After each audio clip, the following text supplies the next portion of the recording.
Welcome back to another painting. What is it? What other day in the painting realms? Is that what we said? I think that's what we said. Oh, Yeah, it's yeah. been It's only been a 4 few months. minutes. Yeah, yeah.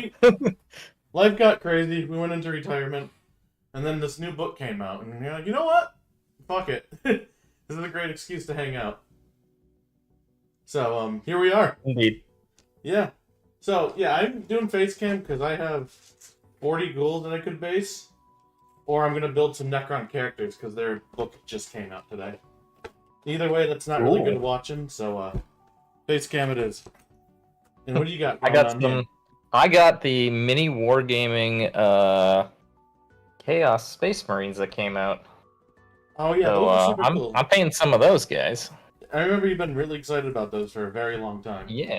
So And that's exciting. here's the scheme I'm using here. Oh, we went with that one. Yeah, that's sick.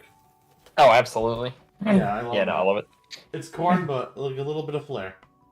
Yeah, exactly. Yeah. A little different. But yeah, man, it's been forever. Yeah, we missed some Legit. Dawnbringer armies. I don't know if we'll catch up on those, but the next Dawnbringer book we might do. We'll see. We'll see what happens with our lives. But Yeah. this is the last book of third edition. We finally have all the Battletomes. Oh my goodness. Which that's crazy. That's a bar. I don't know if we've ever met that actually. Did we get there in second? Did we? I guess they're like Deepkin still had a first edition book, and I think They Maggot did. too. Yeah. So this is the first time, which is exciting, but also a very weird thing to be celebrating. All of my armies Yeah. have rules this edition. Ooh. Woo! Yeah, I think now it's complete, just in time for it to go away. Yeah, exactly. And like, So weird. I feel like from an outsider looking in, you'd be like, yeah, isn't that like the bare minimum that your armies are? Oh, whatever, right? But here we are. Yeah, here we are. Yeah. So I don't know. I'm guessing you didn't get a chance to look at this book yet. I know as much as you've told me. Yep, I had a feeling. But I've had 2 games with this. One at 1500 for the Escalation League, and then one at 2K. Cool. Against the like a 2 Screaming Bell, 15 Plague Sensors. I lost both games. Oh, very the lead. Oh, okay. Yeah, I think this book can do some very, very powerful things, but I think it has some very hard hurdles to overcome. Interesting. And okay. I think we'll talk about, like, the amount of model return is pretty obscene here. But I think it comes at the cost of, you have very low saves, you have a lot of forest to hit, and you don't really have a lot of rend. So, yeah, we'll see. We'll go over this, we'll talk about it, but I've had a lot of fun with it so far. Well, that's the important bit, right? I just think, there's going to be times where you're going up against, like, 3-up save, and you're going to struggle to, punch through anything. But, that being said, I think the matchups that it's good against, it's super, super good against. So. Oh boy. Yeah, it's one of those, right? So it's kind of like a meta call. If the things it's good against get popular, maybe you run it. Yeah, that's what I feel like is going to happen. Or I think it might be the armies that you're going to have struggle moving. I think you have to like have lists that can do board control very well. We'll talk about why that's very possible as we get through. Let's do it. Yeah. So let's just go ahead and get started. This is going to be a big one because the book reviews always are, huh? Oh, they always are. Yeah. Maybe. Oh. Yeah, there we go. So, Grand Courts. This document starts with them. Maybe I'll come back to these. Let's do the actual core rules first. Okay. Yeah. So, first battle round. After the players have received their starting command points before the start of the first turn, you can pick a delusion to apply to your army. So immediately, I just want to mention, like, how cool that is that you can put like toolbox options in here and they're still like relevant because you're picking at the start of the game. Oh man, So you already spoiled that they have the grand courts that you're picking, but man, that's kind of what I wanted for them to be like, The Grand like, yeah, just like let you pick at like after you see someone else's list and like so you can get all the toolboxy stuff going. I think that's a great concept. Yeah, and like the Sylvaneth seasons weren't that, which was very interesting to me at the time. But I'm like, oh, maybe it was too good. But like, upon further reflection, I just think that's the way it should be for these kind of rules. It makes the most sense, right? Yeah. Like letting you pick stuff at the time where it most matters, especially when it is a toolbox thing. Yeah. I even feel that way about like spell lores and stuff too. Oh no, 100%. Yeah. Yes. But that's a different conversation, I think. But yeah, let's talk about the delusions. So there's 5 of them. I'm just gonna read them off, then we can talk about them all as a group. So we have the Royal Hunt, which is add 1 to wound rolls for attacks made by friendly Flesh Eater Courts unit that target a monster. Crusading Army, add 1 to run and charge rolls for friendly Flesh Eater Courts units. Defenders of the Realm, add 1 to save rolls for friendly Flesh Eater Courts units while they're contesting an objective that you control. The Grand Tournament, add 1 to hit rolls for attacks made by Flesh Eater Courts heroes that are not your general if they made a charge in the same turn. And then the last one, Feast Day. Feeding Frenzy ability applies to friendly Flesh Eater Courts units while they're wholly within 12 inches of friendly heroes that have 4 or more Noble Deeds points instead of 6. So that one's going to be hard to talk about without talking about Noble Deeds. Yeah, I was going to say that one is... there's a lot of words there that don't make sense without a lot of context. Maybe we should go over Noble Deeds first, actually, as a concept. Yeah, let's do that. Okay. Because that's super important here. So Noble Deeds are a thing, basically, it's a resource that your heroes generate, and they can cap out at 6. They start at 0. And every time you cast a spell that's not unbound, you get a Noble Deed. Every time you chant a prayer, you get a Noble Deed. Or chant a prayer that's answered, of course.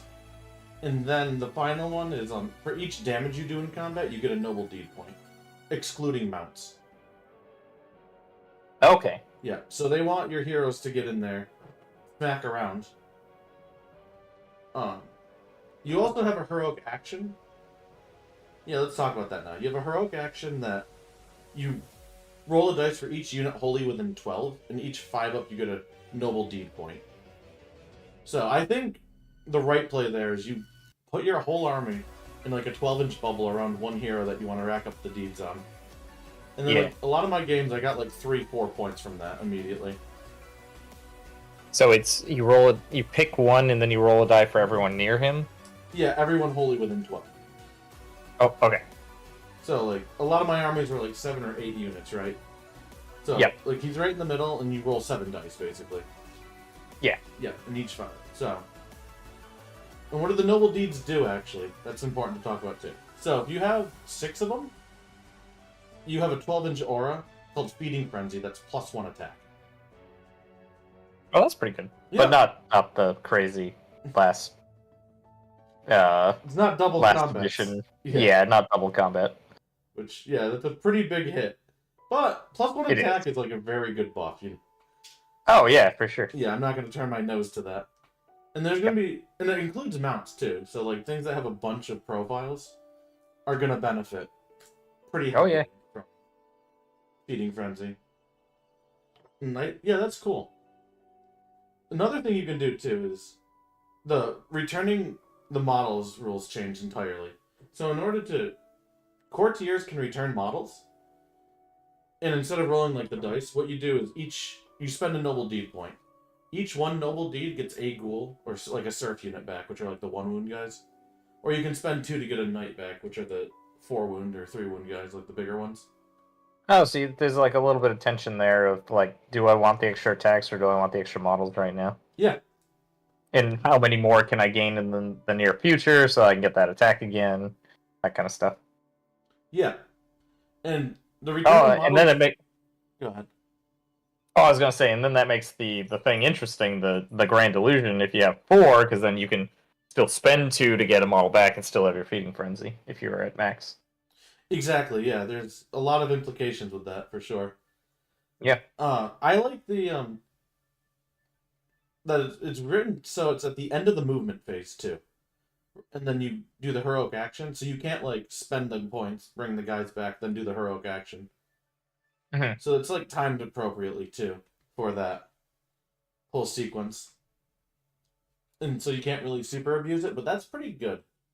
That being said, though, like, I feel like if you have your army in the bubble, and, like, you can just rack up 6 of these pretty easily, and then bringing back 3 of the knights for that, that's not bad. Or if you need to like push the offense, you just have the +1 attack, or if you're not like losing any models. Yep. I don't think it's really that hard to do. And then the Aberrants have a thing called Summon Loyal Subjects. So if you remember in the old book, I just got a free unit per command point.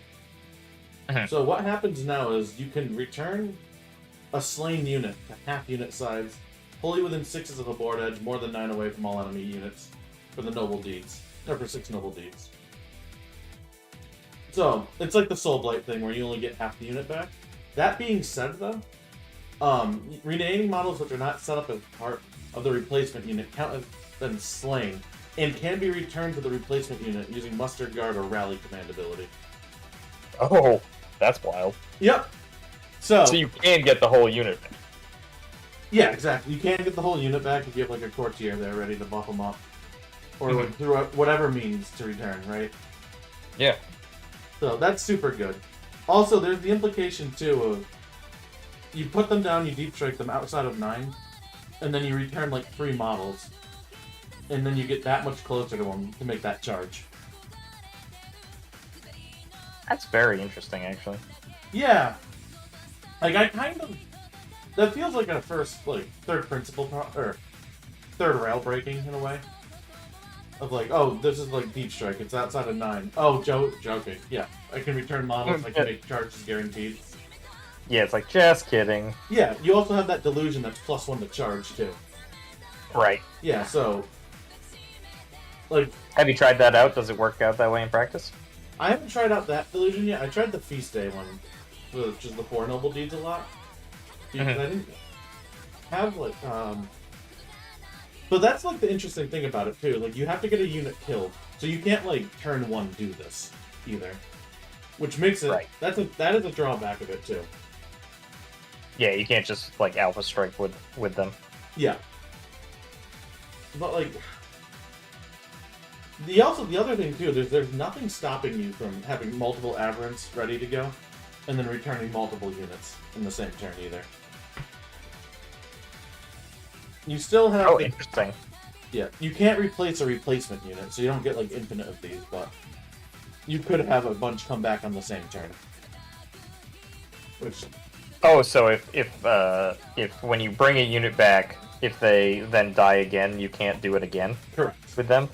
Oh, that's a weird restriction. But I guess it's fine. I mean, that's how, like, the other ones are written, right? Like, you get to return a unit once. Okay. Yeah. Soul Blight's Okay. like that. So, I think it's okay. In a hot second. Yeah. Okay. Yeah. Feeding Frenzy, we talked about that, and then Deathless Courtiers, they have a 6/4 army life. Of course. They're dead. So let's talk about the, Delusions again.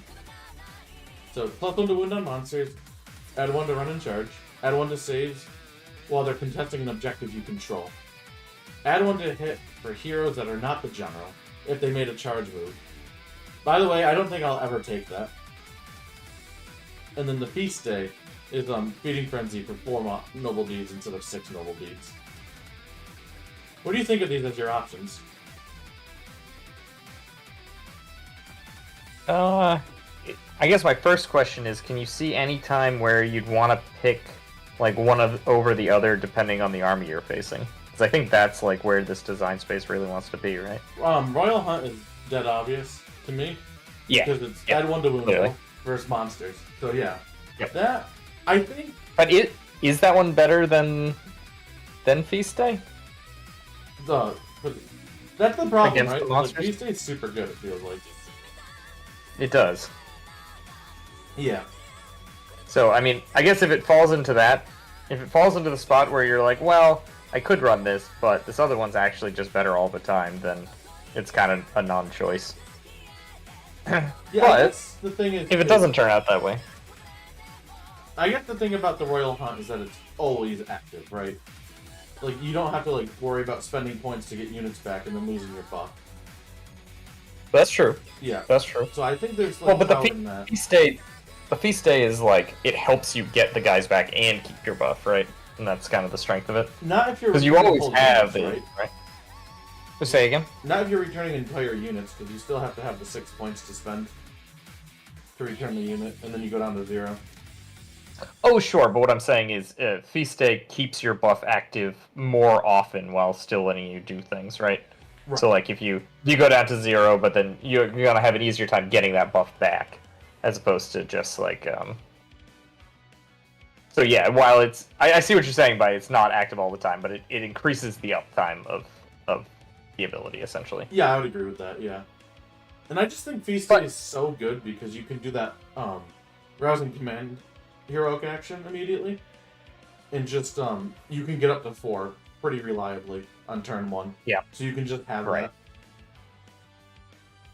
that. I think Defenders of the Realm depends on what you're fighting too. So I think if you're fighting something with low rend, it becomes way more valuable. Yeah. Well, Or- it depends on the save rolls that you have to start with. What do they look like for the most part? There's a lot of 5s and a lot of 4s. Okay. That is kind of the sweet spot, honestly, for +1 save, I think. Yeah. You can build an army of 4-ups entirely, but it's probably not very likely. Your heroes are 4-ups for the most part, I think. Some of the courtiers are probably not, but... Yeah, I think you have to know That what was your a little- opponent's capable of. That one's a little tricky, though. When do you actually gain control of an objective? Is it between phases? At the end of the turn. Or is it at the end of the turn? Okay, so you can't, because that was my thought was if it was in phases, then you could your opponent could play around ooh, I took the control of this point, and then But if that doesn't work that way, then that's good for it. Yeah.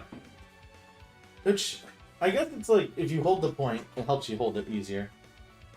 Yep. And I feel like there's gonna be some armies where you're just not gonna be in a position to be able to move them efficiently. So maybe you want to skip Feast Day and just hold the point. So I think armies that are 3-up saves, like Slaves of Darkness, Stormcast Eternals, I think they're going to have trouble being able to do really anything about them, and they just need to outlast. And that would help you do that. Yeah. No, +1 save is always good. Yeah. But then again, Crusading Army, add 1 to run in charge rolls. If you're striking in from the board edge frequently. There's also tools in this book to mitigate some of the drawbacks of sitting outside of 9. There's a spell that lets you move D6 after you set up. From the Aberrant Arc Regent. And then there's 1 unit that has a +1 to charge banner. So you're stacking those, that's basically 3d6 plus 2 to charge. So if you're running that combo, this is just a take. But I think in general too, an 8-inch charge is how much easier than a 9-inch charge? That's the question, right? I don't math on stream. Not a good idea. No. It's where's the if it's a 7-up is just over half the time, right? Yeah. And so an 8-up is slightly worse than that. It's probably pretty significant, honestly. That's what I'm thinking, yeah. I should have run the numbers before that. Wait, no, this should be easy, right? Look at the Probably graph. 42%. There's 5. Right? Are there 5 instances of 8 in yeah. Right? 5 different ways to make 8 with numbers 1 to 6. I think so. Twice. So Yeah. Yeah, so it should 1, be 4, it's 4, 1. it's an increase of 5 out of 36. Oh, that's a good way of looking at it, yeah. Yeah, that seems substantial to me. Yeah. So that one's hard to pass up. I think there's 3 really good ones. I think the Royal Hunt, if you're fighting Gargants, you take that and you're happy. Yeah, most likely. Yeah, and then Or some weird other builds or whatever people are doing. And then Grand Tournament, add 1 to hit rolls for not general. If they made a charge. I don't think I'm ever taking that.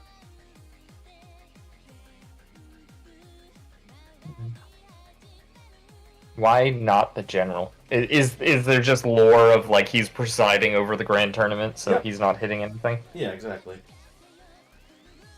But yeah, and +1 to hit, I don't know, who gives a shit, right? It's just it seems like the most conditional on the things that can receive it, and it's the worst buff out of it. Yeah, and if they made a charge, so they have to make a charge and not be the general this turn. Yeah. Yeah.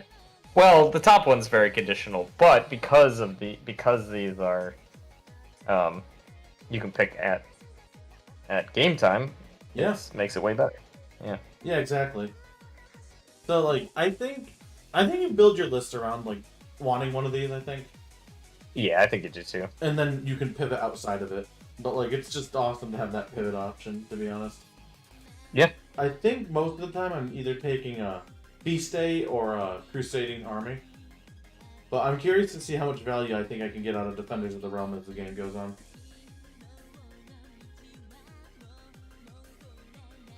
Yeah, I mean, that's mostly good rules.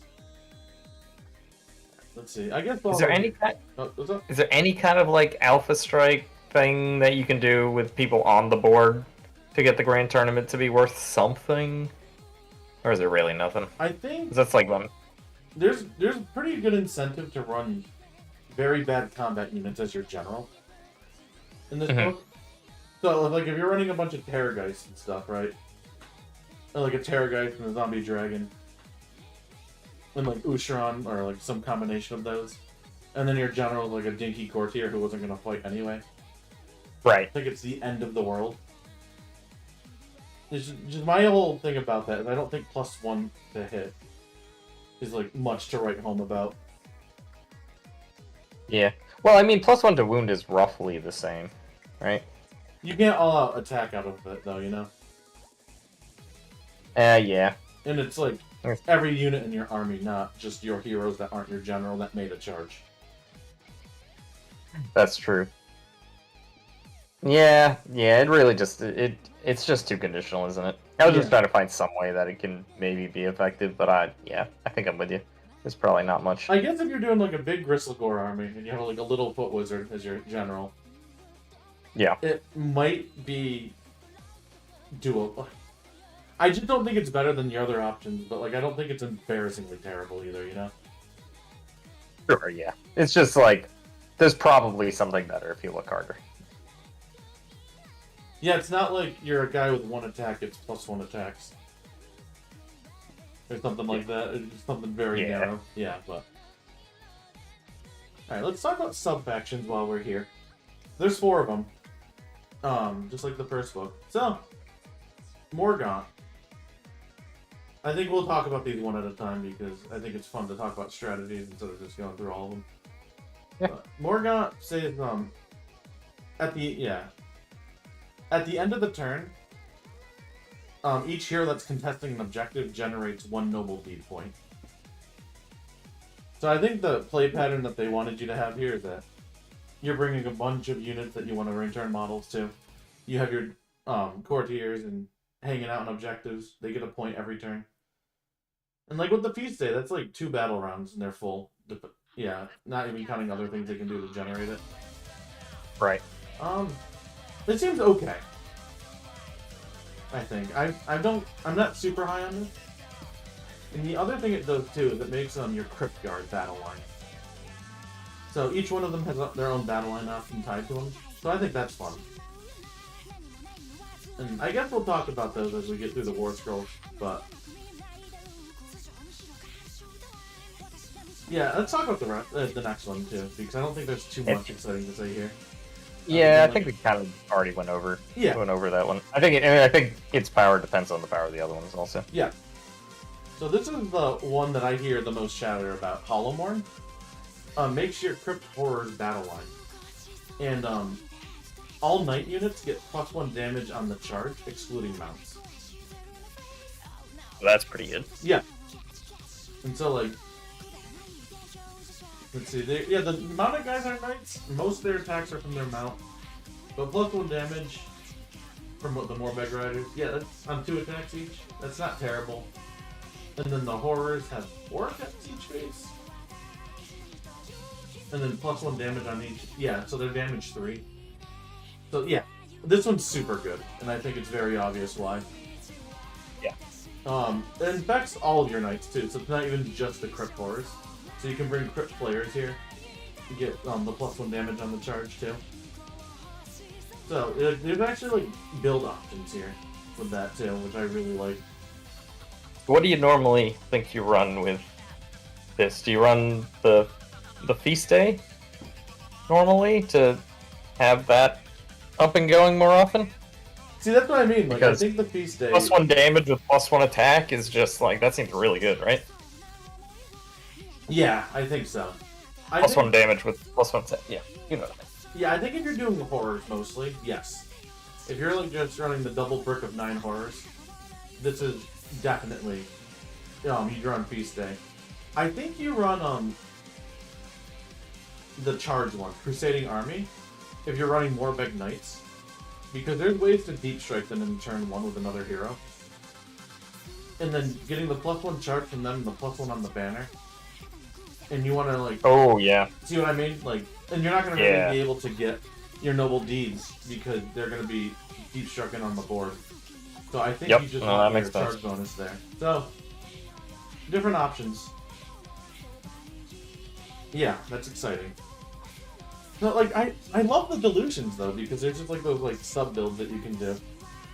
Yeah. Yeah, that's one of my favorite parts of that book actually. Is like the flexible nature of those Oh my god, where are my words? Yeah, the delusions. But yeah, I think that one's pretty simple. You bring knights, you hit hard. Blister Skin. This one's interesting. Aberrants gain the priest keyword, but they cannot cast spells and chant prayers in the same hero phase. So. Oh, interesting. So they can do either, but they can't do both. Yep. Like that utility, this one I feel like is really hard to evaluate. Because I think if it was every hero, it would be super, super good. But it's just your aberrants, who are going to be like your wizards that have your like pretty good spells. Like, if like courtiers who had nothing going for them and just became priests, then you're like, oh, I have an army of priests now. That's sweet.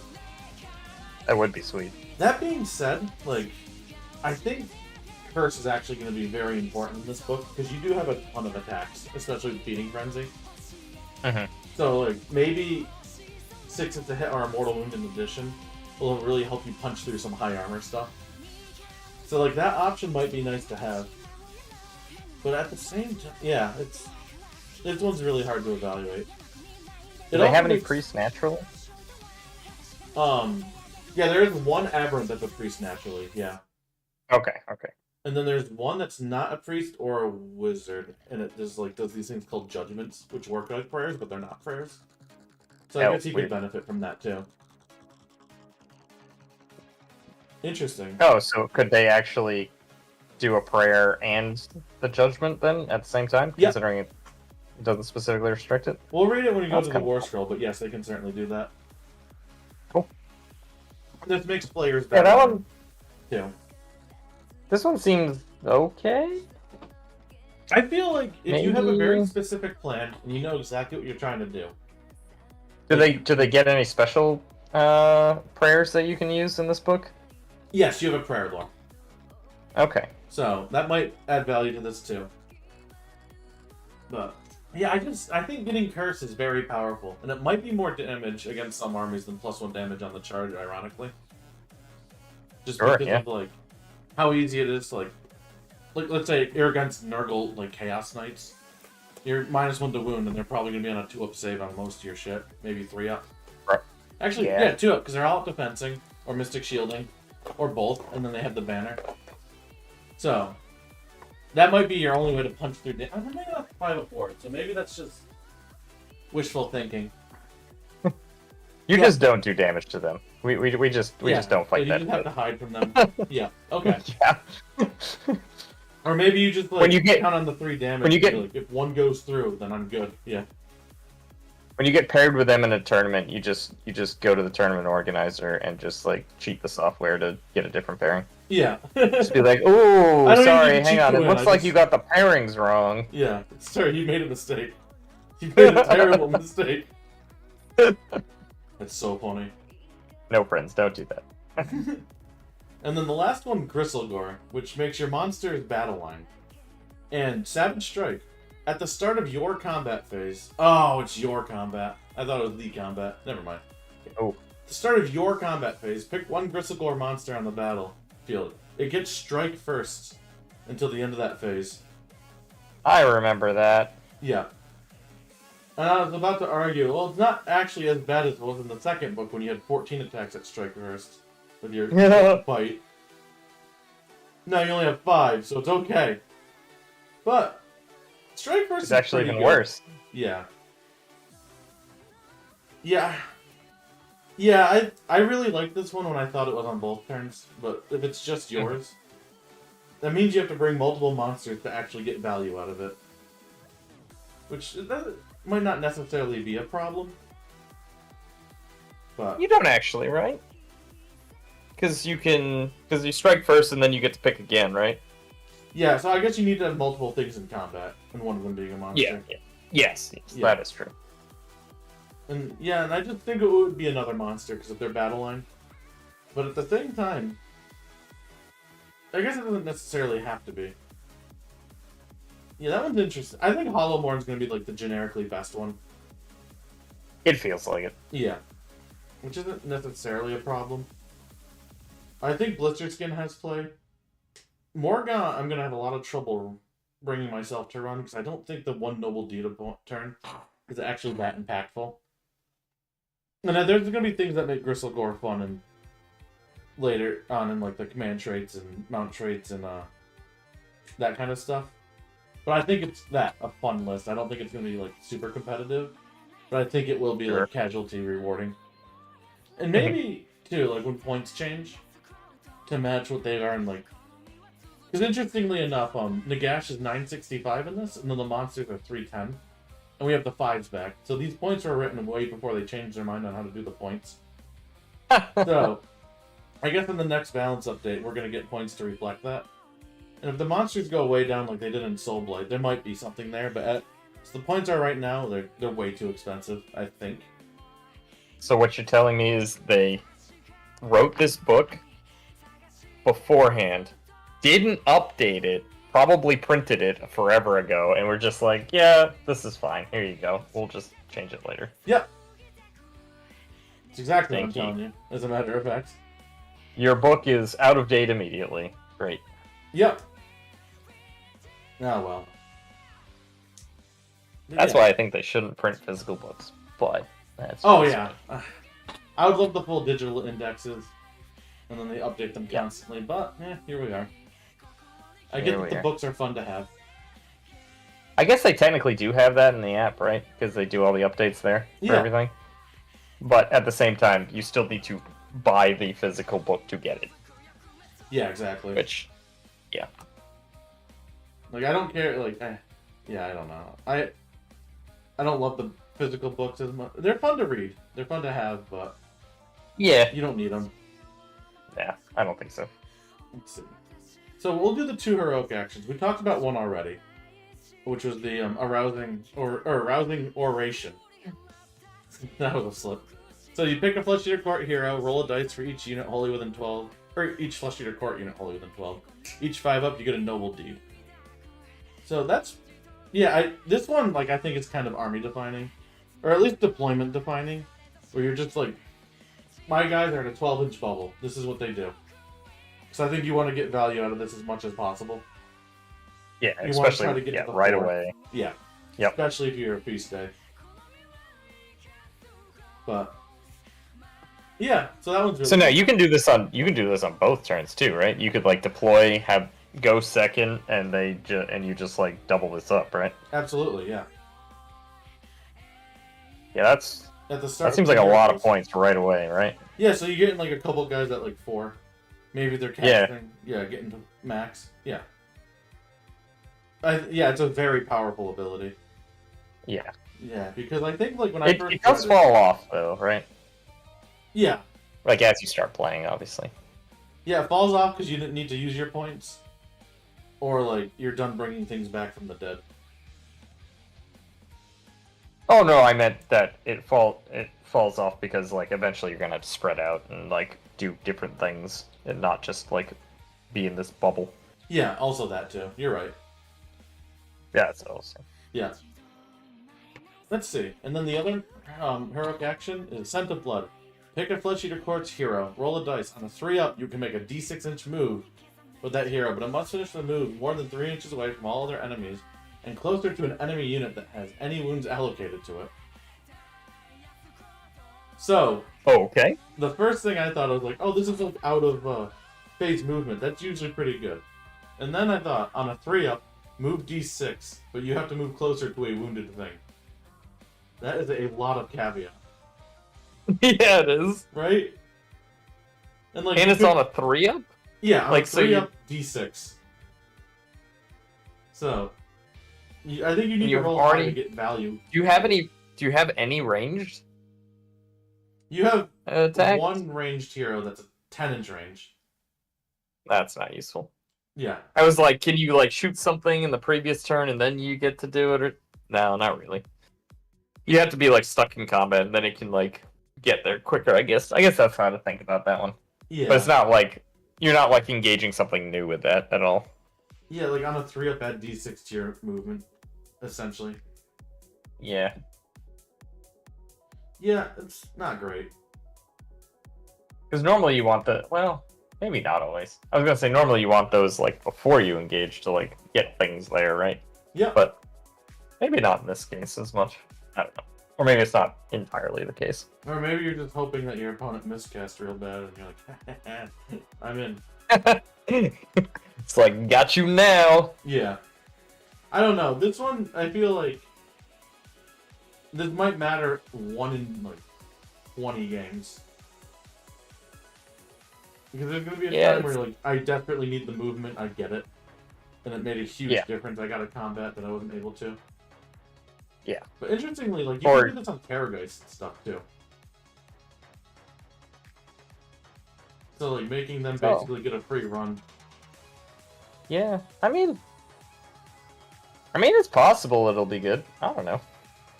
Like, and you don't, it's just it's an option to have. Yeah. So, that makes it better, too. Yeah, I feel like, this is going to matter, like, not nearly every game. It's going to not matter more than it does matter. But I think it could be game-winning. Yeah, it definitely could be the kind of thing that's like, oh, I needed that so bad, and thank God I had it. But I think you're almost more likely to forget that you have it in that case, because you're going to use it so infrequently. Yeah. And you're actually gonna look back later. It's like, oh, I could have gotten them there if I had done that. Dang it. Oh yeah. This is just GW trying to troll you. What was that? This is just GW trying to troll you. Yeah, exactly. Yeah, this is one of those rules that like it sounds super good because it's cheating movement, and then the amount of movement is cheats. It's so minimal that it's really hard to get a lot of great value out of it, and then it's gonna like win a game. And people are going to be like, this is the best thing ever. And then it's going to suck. And then it's going to do great things, I feel like. Very swingy, I guess. Yeah, I can't. Way to put that.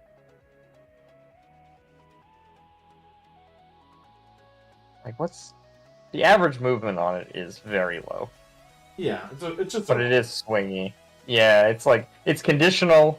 It's conditional and it's random. And... Yeah. I don't know. The way I'm trying to read it is like it's on a 3-up a run and charge. But yeah, like it has to go after a wounded thing.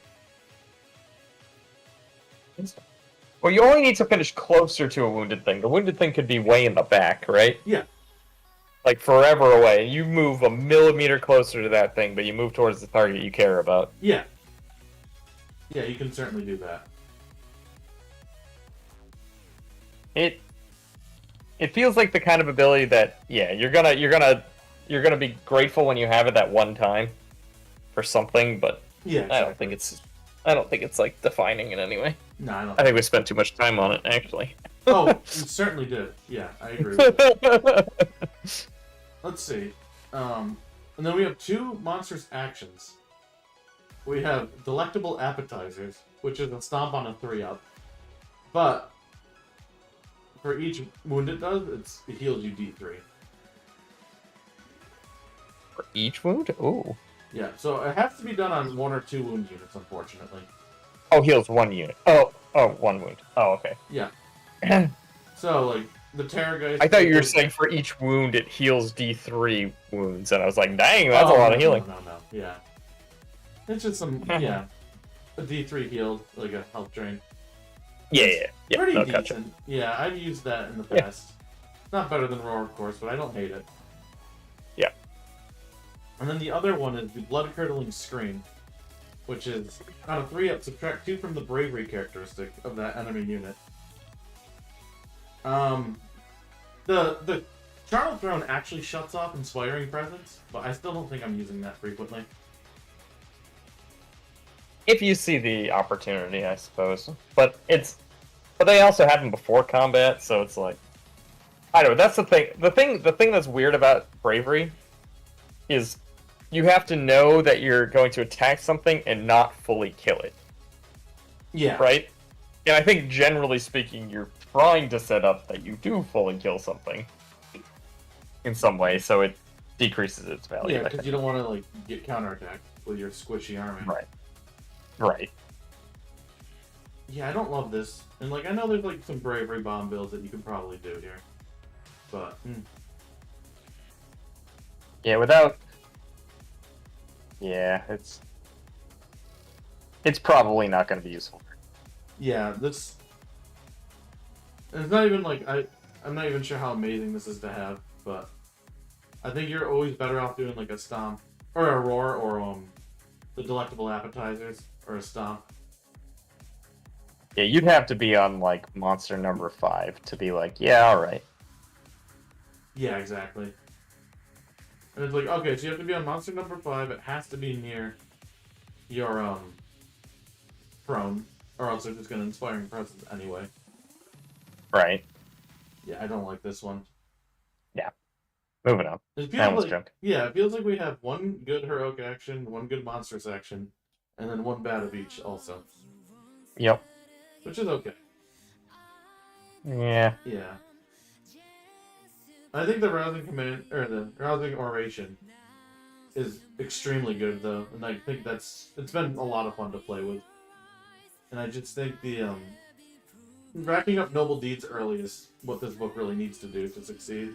So I think that one might be like army defining good. But the rest are just like, oh, they're nice to have. They're tools, right? They're tools for that, yeah. If you can remember the tools exist. Yeah, exactly. You can't tell I struggle with that more than anything in this game. Remembering your niche rules. Yeah. Yeah. I'm sure a lot of people do, actually. Oh, yeah. Sure, I'm not alone. Command traits. So we have 3 for the abhorrents, and we have 3 for the courtiers. And I think a lot of the power of this book's here. So we'll go over the abhorrent ones first. We'll talk about them, then the courtier ones. So there's shadowy obfuscation. Yeah. How you doing, Aldo? Good to see you again. This general is not visible to enemy models that are more than 12 inches away from them. Furvish Scholar. Add 1 to casting rolls, dispelling rolls, unbinding rolls for this general. If it has 6 or if it has 6 noble deed points, add 2 to the casting, dispelling, or unbinding instead of 1. Ooh. It's super good, right? Yeah. The last one, Master of the Menagerie. When you use Summon Loyal Subjects battle trait, you can pick 1 Flesh Eater Corp monster that is not a hero that has been destroyed instead of a Serf or Knight. Set up a replacement unit as described in the battle traits, and allocate 6 wounds to that replacement monster. That cannot be negated. So, your zombie dragon dies, you return it with 8 wounds. Wow. I'm not exactly sure how good that is, but like that is something I read and I'm like, I want to build that. I want to play with that. Yeah, it's like, boy, that sounds pretty good. Yep. Then you have to have a dragon. And how do you? Can you heal it too? Yeah. Because like the Delectable Appetizers. Yeah. Yeah, like that's exciting to me. Like, yeah, that one seems pretty good. Yeah, all right. Yeah, and like you can argue how good or not good the zombie dragons and stuff are, but like because then you can like get the zombie dragon stuck in a good spot, right? Yeah. Where it's doing a lot of damage. They have to deal with it, and then you're like, all right, you did deal with it. Good job. It got a lot of value for me too, and it's back. Yeah, exactly. All right. right? Yeah. Like, this is sweet. Yeah. You don't want to just throw it away all willy-nilly or anything, but, like, that seems pretty good, yeah. I really like the Fervish Scholar, too. Oh, no, I think that one's very good, too. Yeah, no, Yeah. for sure. Yeah. That one's almost, like, just generically good. It's like, yeah, obviously. Yeah, obviously, that's super good. And even, like, the Yeah. can't be shot 12 inches away. Like, having it, like, one of your monsters that's pretty fragile to shooting, like, really shores up that weakness, too. So, like, Yep. that one, like, I think this is 3 for 3 as far as, like, playable command traits go. Yeah, I mean, I would guess that, like, one is going to get played a lot more than any of the others, but... Which one do you think? Well, see, that's the thing I don't know, because they do all seem playable to some extent, but I think it's just going to, like, shake out that there's just one that's like, okay, yeah, we're going to use this one. I think it's Fervish Scholar here. Probably is. Yeah. Alright, let's talk about the core tier ones. Because there's some really good ones here, too. Oh, man. Stronger in Madness? Add 2 to the General's Wound characteristic. While it has 6 noble deeds, they have a 5 of war. I'm going to go to Savage Beyond Reason next. So the unmodified hit roll for an attack with a melee weapon, the General is a 6. It scores 2 instead of 1. If it has 6 noble deeds, it scores 3 instead of 2. Oh, wow. Okay. Yep. And then, the one that I think is the best, Cruel Taskmaster. If this General uses the Mustard Guard ability to return models, reduce the number deeds costed for each returned model by 1. Or if the cost is already 1, you can bring back 1 additional models instead. So 1 point gets 2 ghouls, and then 1 point gets a horror too. Instead of 2 for 1, or 1 for 1 and... Yeah, so basically you can bring back 6 horrors and players instead of just 3. And then you can bring back 12 ghouls with your 6 noble deeds. If the general uses a Mustard Guard ability to return monster, reduce the number deeds cost for each returned model by 1 of the cost. Yeah. Okay, yeah. I was thinking it was saying you only bring back 1 additional model total when you're returning. That's still If the probably cost good. is already 1. It's still probably good. I'm not sure which way that... I'm pretty sure you're correct that it's 2 for the price of 1. But, like, I'm not 100% positive. That's the That's way what I've they seen mean. it played, also, is my interpretation. Okay. Yeah. Yeah. Because it does specifically say, like, the number of Ds cost for each return model by 1, or if the cost is already 1, you can bring back. So yeah, I think that's correct.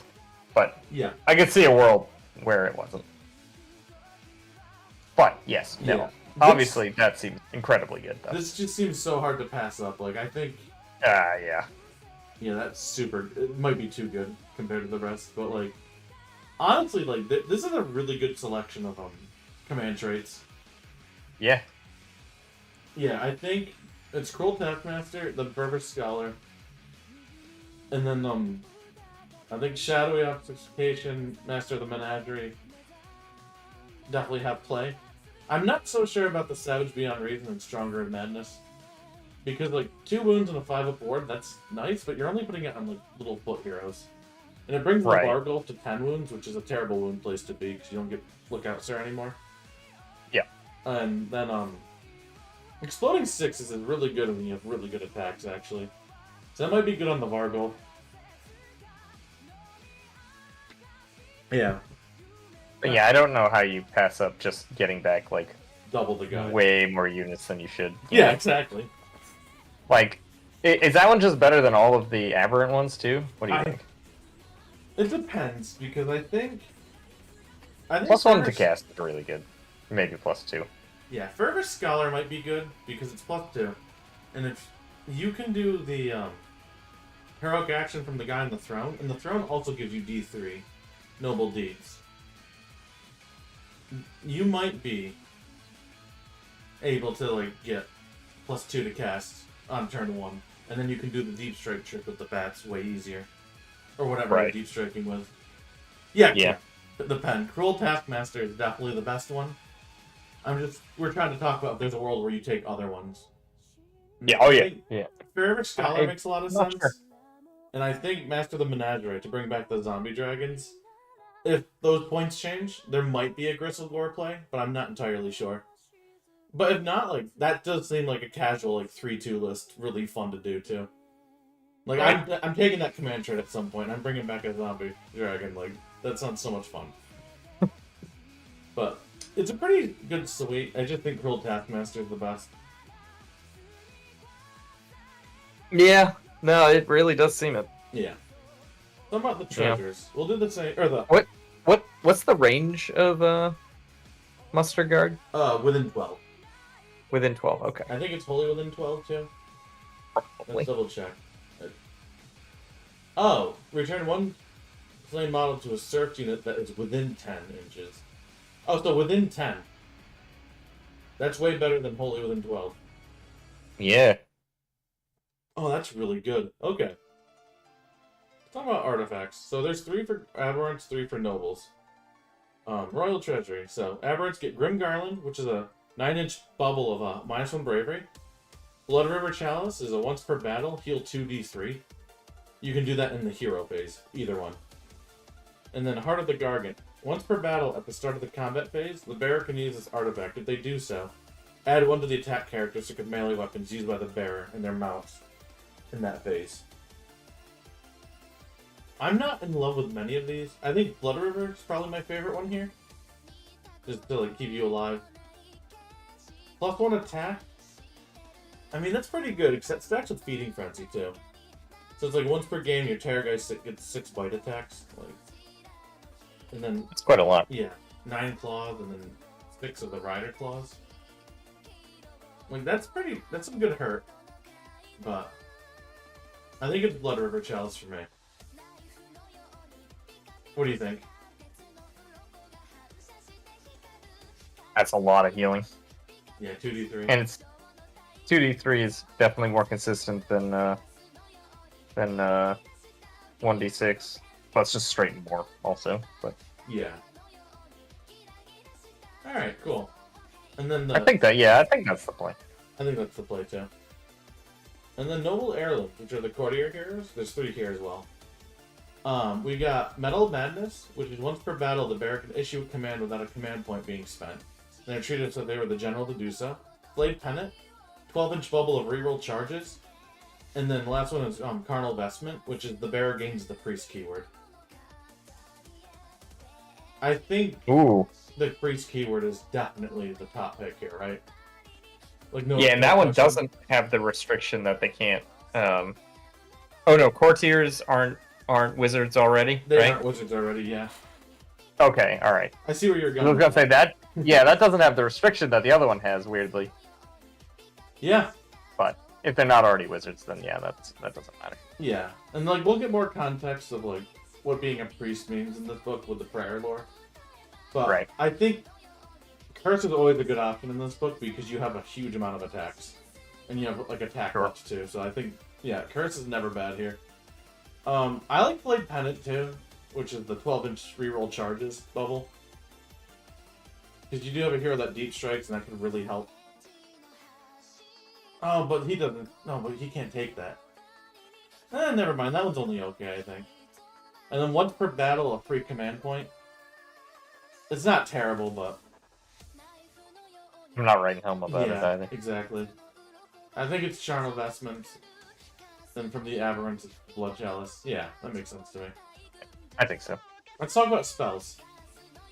So we have some. Yeah, this spell is weird. So, Miasmal Shroud, casting value 6, range of 18. Pick one enemy unit at the range and roll 6 dice. If 2 share the same value, suffer 1 mortal wound. If 3 share the same value, subtract 1 from hit rolls. And if 4 share the same value, subtract 1 from wound rolls. If the casting roll was 10 or more, 8 dice instead of 6. That's so swingy, but like eventually, like potentially -1 to hit and wound is very good. But yeah, what's the odds of 4 dice being the same? Or even 3 dice being the same? Not very high, right? 6 dice? Yeah, no, definitely not very high. Yeah. Not irrelevant, but not very high. Yeah, I don't like this one. I would have to run the numbers on it. I don't see it being great here. I wouldn't take it. It's just very weird. Yeah. Alright, let's look at the other two real quick. Deranged Transformation. Casting roll of 6, range of 24. Pick one friendly Flesh Eater Quartz unit wholly within range, invisible, that has a wounds characteristic of 7 or less. So you have to target your knights and your serfs and stuff. Add 2 inches to that move characteristic and add 1 to wound rolls for attacks made by that unit. The casting roll is 10 or more. Pick 3 different friendly units to be affected instead of 1.